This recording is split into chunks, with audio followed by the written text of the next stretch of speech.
Hello everyone, welcome to another video. In this video, I'm going to show you how to use ChatGPT instead of Siri on your iPhone. So let's get started. First of all, make sure that you have ChatGPT installed on your phone, and then make sure that you are logged in or sign up in ChatGPT. So as you can see, I'm already logged into ChatGPT.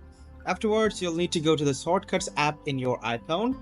And after opening Shortcuts, make sure you have this shortcut available on your iPhone. You should not be having this shortcut in your iPhone by default, so I'm giving you the link of the shortcut in this video description below. You can download the shortcut and add it in your iPhone from that link. So as you can see, I've clicked on the shortcut and then we are being redirected to ChatGPT and now it's listening to me. So now I'm going to show you how to turn on this shortcut without going inside the shortcut. Now if you have an iPhone 15 Pro or 15 Pro Max, then you can use the side action button to start the shortcut.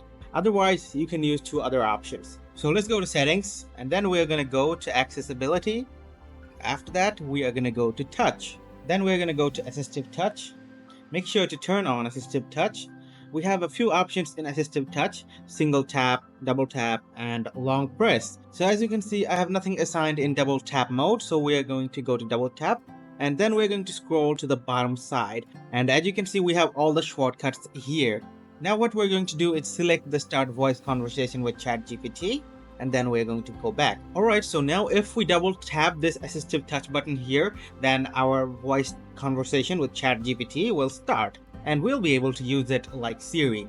So let me go to homepage and demonstrate that. Alright, so we're going to double tap the assistive touch button here. Which one is the latest iPhone model? The latest iPhone model as of now is the iPhone 16, which includes the iPhone 16, iPhone 16 Plus, iPhone 16 Pro, and iPhone 16 Pro Max. These new models feature several updates, such as a new capture button and potential changes to camera arrangements. The Pro models also have larger displays. As you can see, the ChatGPT is telling us everything just like Siri is, and not only that, we have our entire conversation history over here, which we don't get in Siri. So you can use ChatGPT just like you're using Siri on your iPhone, like this. If you found this video helpful, guys, please do leave a thumbs up and subscribe to our channel for more helpful videos like these.